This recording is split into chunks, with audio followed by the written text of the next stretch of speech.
My sister sold my car without asking to fund her vacation, so I bought the exact car and parked it in front of her house.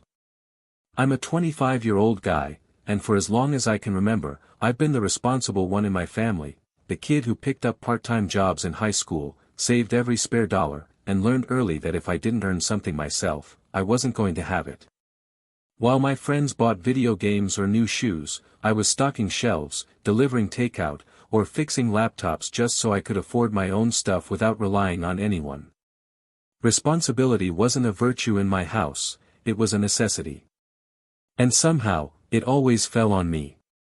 My younger sister, Haley, was the complete opposite. She was the golden child, the one my parents believed deserved fun while she's young, like the universe owed her a good time simply for existing. If she messed up, they called it learning.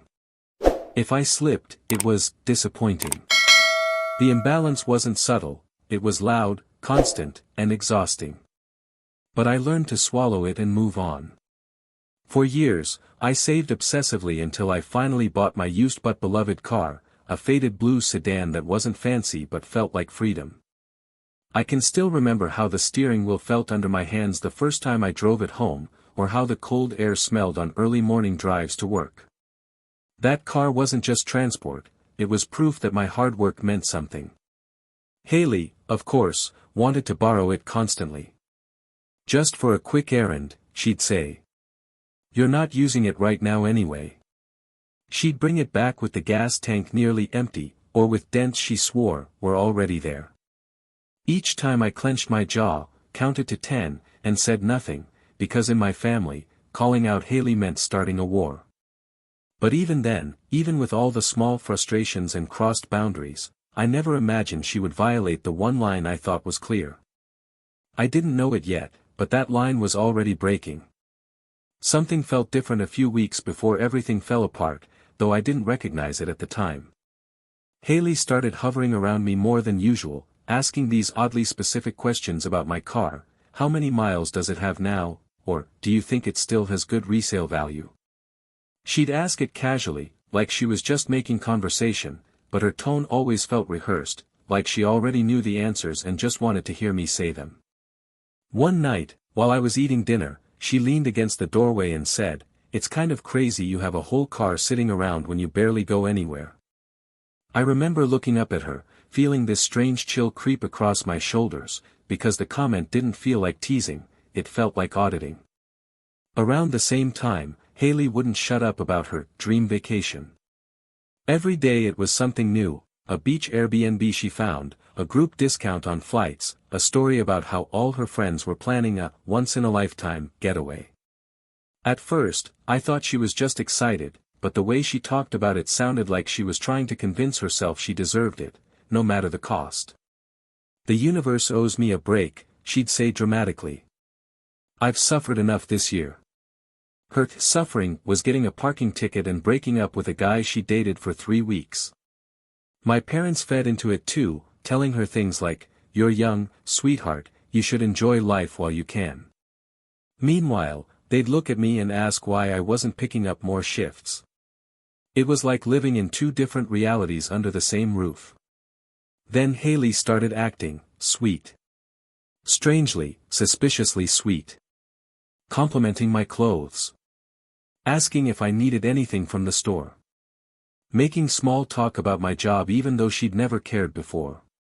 She kept asking when I'd be at work, what time I'd be back, and whether I ever left the car parked in the driveway overnight. I didn't know it then, but she wasn't being kind. She was planning something. The day everything unraveled started off painfully normal. I left for work early, dragging myself through another shift, not thinking twice about the quiet morning or the way Haley watched me leave. But when I got home that afternoon, something felt wrong before I even stepped out of the Uber. The driveway looked empty. Too empty. My car always sat there, slightly crooked, a little sun-faded, but mine. Now there was just a patch of concrete, a faint oil stain, and this hollow silence that made my stomach tighten. At first, I thought maybe Haley had borrowed it again without asking. It wouldn't have been the first time. So I called her. Once. Twice. 5 times. Each call went straight to voicemail, which was unusual. She always had her phone glued to her hand like it was an extra limb. I tried my parents next, hoping maybe they knew something. My mom answered with this weird, breezy tone, like I'd interrupted her nap. "Oh, I'm sure it's around," she said. "Don't make a fuss." But there was something in her voice, hesitation. Guilt? I couldn't place it, but it made my pulse spike. An hour passed. Then 2. Every minute made the dread in my gut twist tighter. I kept pacing the driveway, staring at the spot where my car should have been, trying to convince myself I was overreacting. But cars don't just vanish. My neighbor, Mr. Willis, an older guy who waters his lawn like it's a competitive sport, waved me over casually. "Hey, you know some folks were looking at your car earlier," he said. I froze. 2 guys. Took pictures. Checked the tires. Thought you were selling it. That sentence felt like a punch straight to my ribs. Selling it? My ears started ringing as the pieces lined up in a way I didn't want to believe. Someone had taken my car. And deep down, beneath all the denial and shock, I already knew exactly who had done it. Haley finally called me back around 9 p.m., long after my panic had turned into full-blown dread. I answered before the first ring even finished, blurting out, "Where's my car?" Her response wasn't fear or concern, it was annoyance. "Relax," she sighed, like I'd bothered her during a spa day. "Oh, that? I sold it." Just like that. For words that ripped the air out of my lungs. For a moment, I thought I misheard her. "You? What?" My voice cracked, and I could feel heat crawling up my neck. But she didn't flinch. "Don't be dramatic," she said, almost laughing. "You hardly use it, and I needed the money more. You should be happy for me, I'm finally going on that trip." It felt unreal, like I was trapped in some nightmare where everyone else was reading a script I didn't have access to. I drove home immediately, heart racing, hands shaking, and stormed into the living room where my parents were sitting on the couch watching TV like nothing had happened. "She sold my car," I said, breathless, waiting for shock or anger or anything that resembled normal parental reaction. Instead, my dad just sighed and muted the TV. "You're overreacting," he said. "It's just a car." "Just a car." My mom chimed in with her usual Haley defense tone. "She needed the money, sweetheart. You're young, you'll manage." I stared at them, stunned, feeling like I'd stepped into some alternate universe where my hard work meant nothing. Haley strutted in behind me a moment later, holding a smoothie and smiling like she was the hero of the story. "Don't make this a big deal," she said. "I'm leaving next week. I deserved a vacation." I could feel this sharp, metallic taste in my mouth, rage, disbelief, betrayal all tangled together.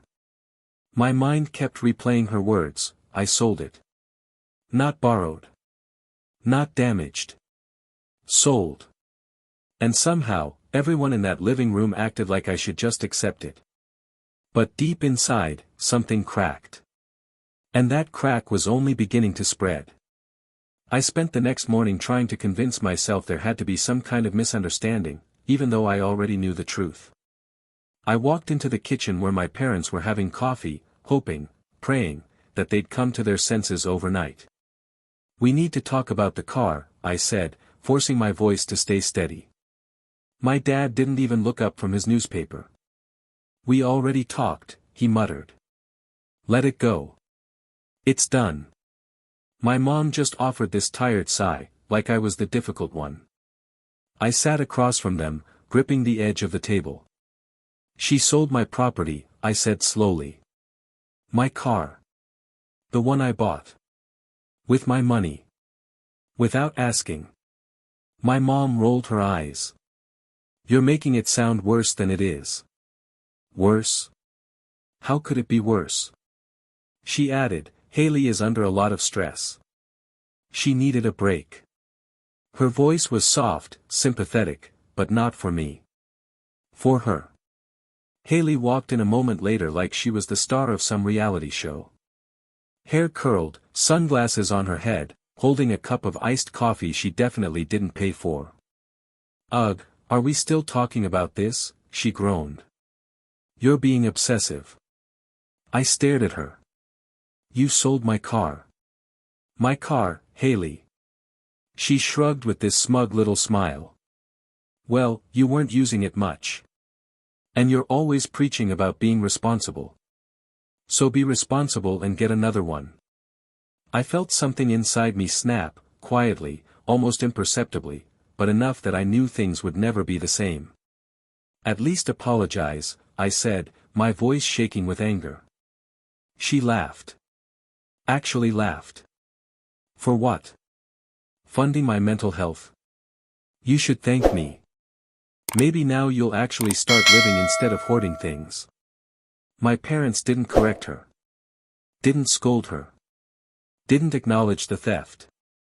Instead, my dad said, "You can take the bus for a while. Plenty of people do."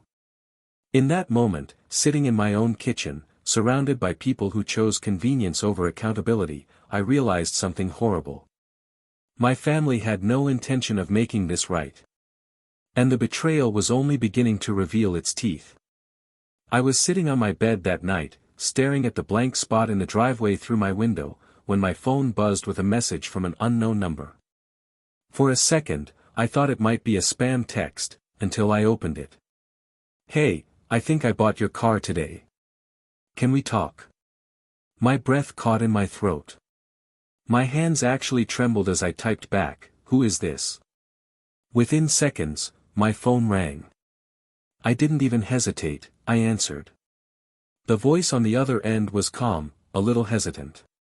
"My name's Daniel. I bought a blue sedan earlier today from a girl named Haley. She said it belonged to both of you." My stomach dropped. "It didn't," I said, my voice tight. He exhaled loudly. "Yeah. I figured something was off." She seemed nervous. And the whole thing felt rushed, so I recorded the conversation for my records. "You should hear it." My heart pounded as he played the audio. Haley's voice came through crystal clear. "Yeah, my brother said it's fine," she lied smoothly. "We share everything. He barely uses it." There was a pause, then her voice again, lighter, almost flirty. "Honestly, you're doing me a huge favor. I need this trip. It's been such a stressful year." Hearing her say those words made something inside me twist painfully. When the audio stopped, Daniel said quietly, "Look. I don't know your situation, but I can tell you didn't approve this." I swallowed hard. I didn't. Not even close. He sighed. "Listen, man.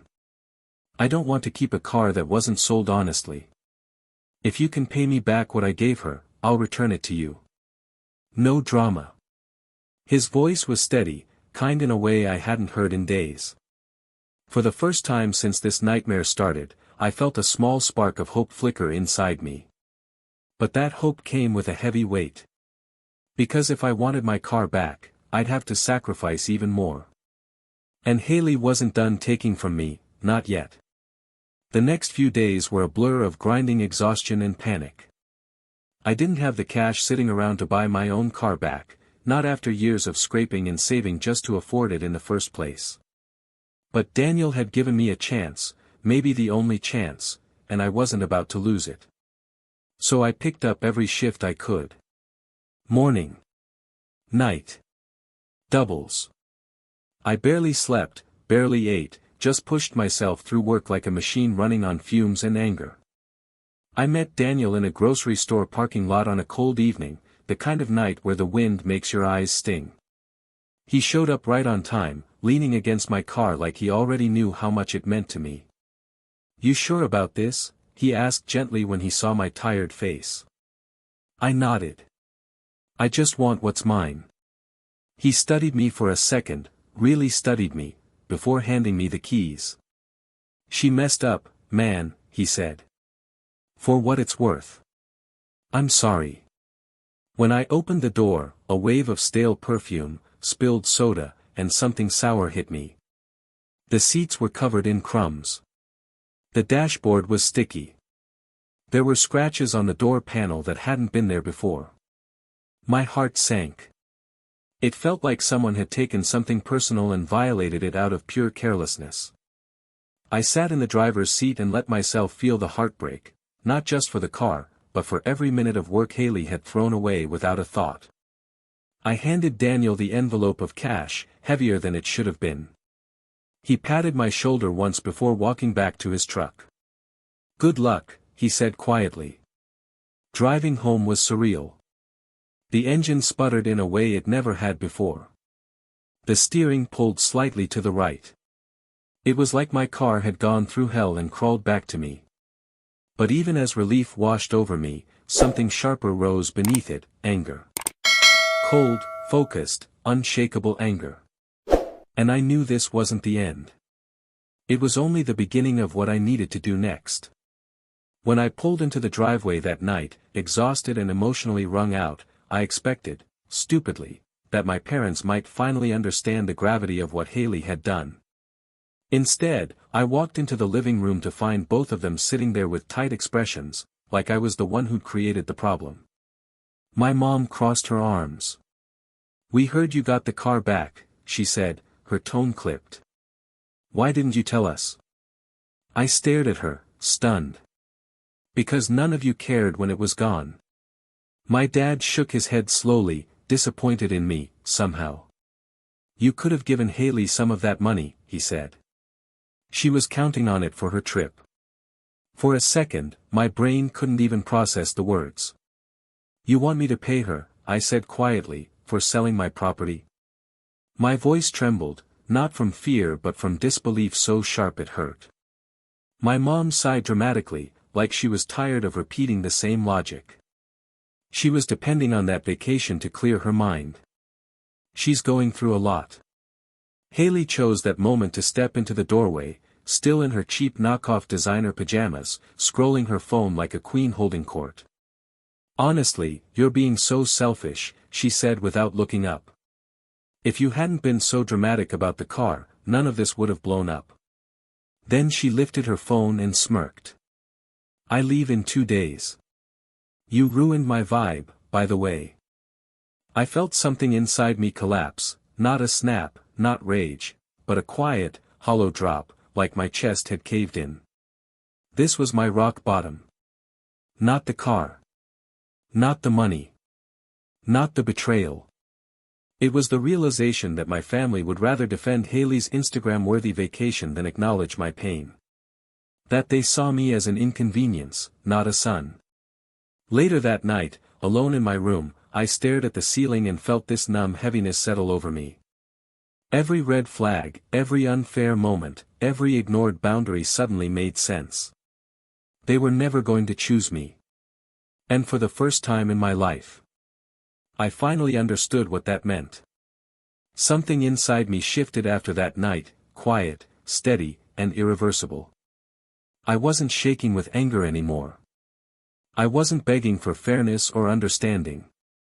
I just sat there in my dimly lit room, staring at the wall, realizing that if I didn't do something now, really do something, they would walk all over me for the rest of my life. Haley would take whatever she wanted. My parents would excuse it. And I would be expected to swallow it. Forever. But not this time. The next morning, before anyone else was awake, I sat at the kitchen table with my laptop and started researching. Ownership laws. Title transfers. Property disputes. Theft by conversion.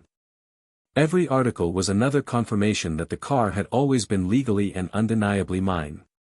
Haley had committed a crime, whether she believed it or not. I stared at the words, "press charges," on the screen for a long time. Part of me ached to do it. To finally draw a line so sharp it couldn't be ignored. But another part of me knew Haley didn't fear legal consequences. She feared humiliation. She feared losing control. She feared looking foolish. And I realized I could hurt her more, far more, without ever stepping foot in a police station. I remembered something Daniel mentioned when he handed the car back. There were a couple more models like this in the next town, he'd said. Nice ones. The sentence drifted back to me like a spark catching dry wood. I opened a car listing site and started browsing.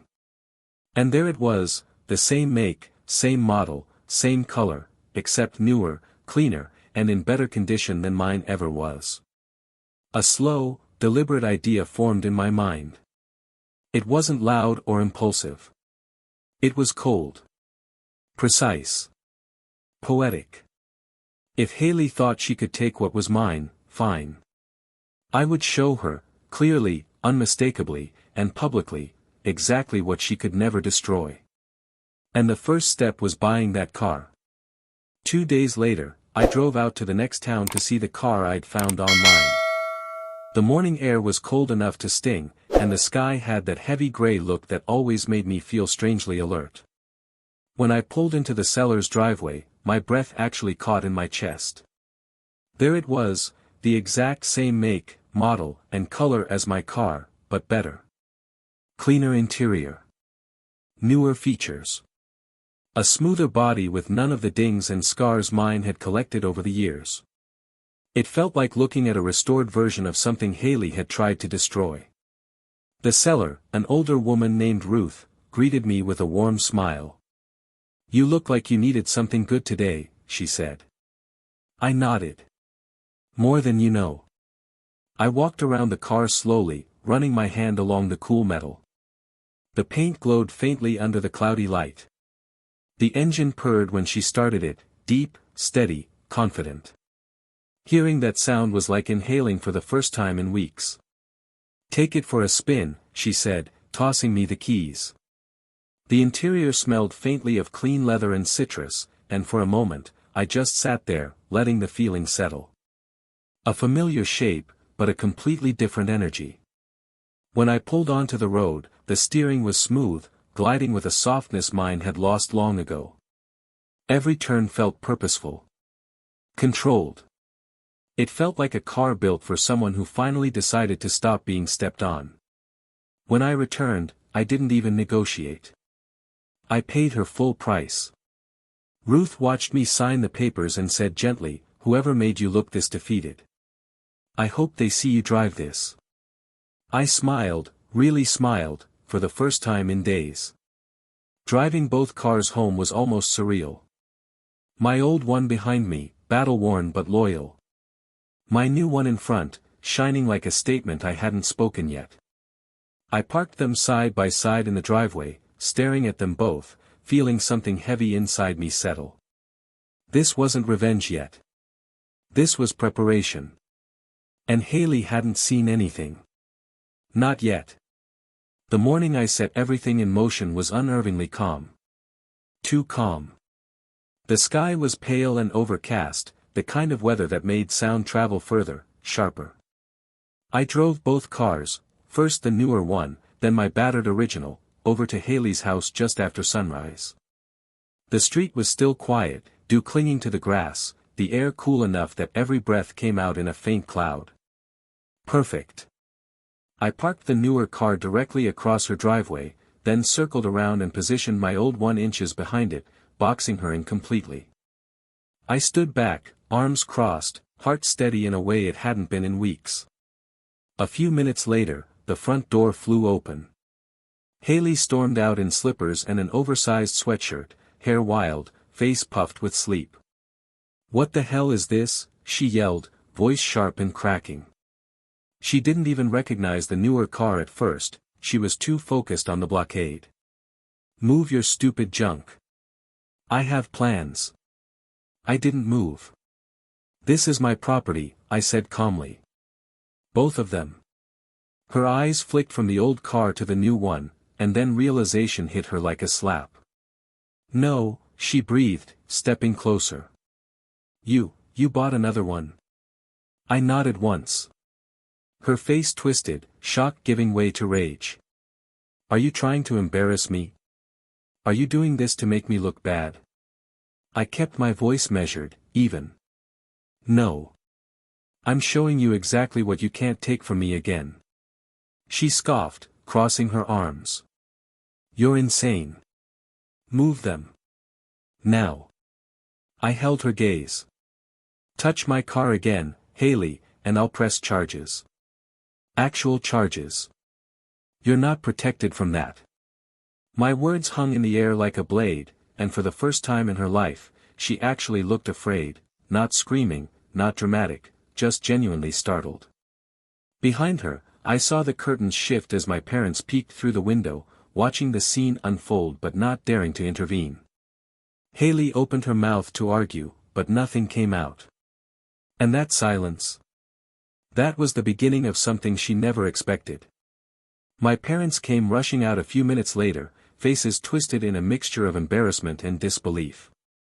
My mom hissed, "What are you doing? You're making a scene. The neighbors can see." My dad's voice was sharp, accusatory. "This is childish, son.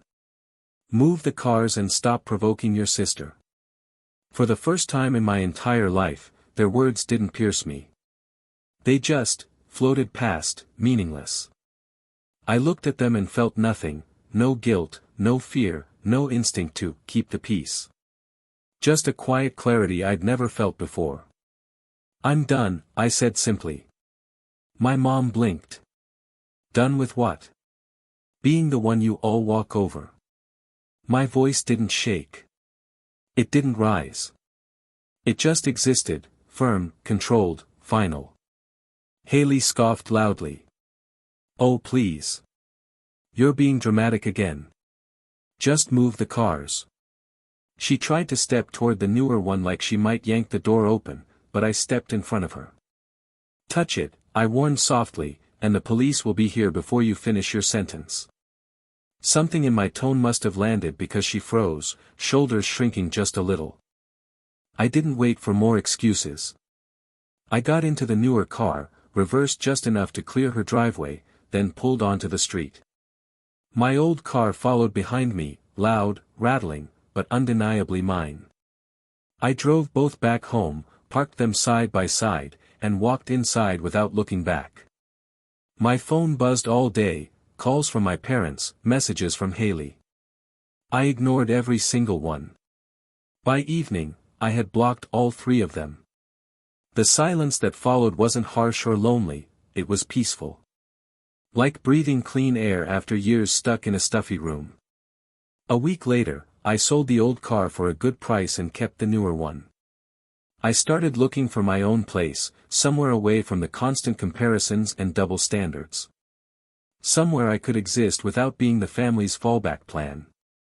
And as I drove through town in my new car, windows down, cool air brushing against my face, I realized something important.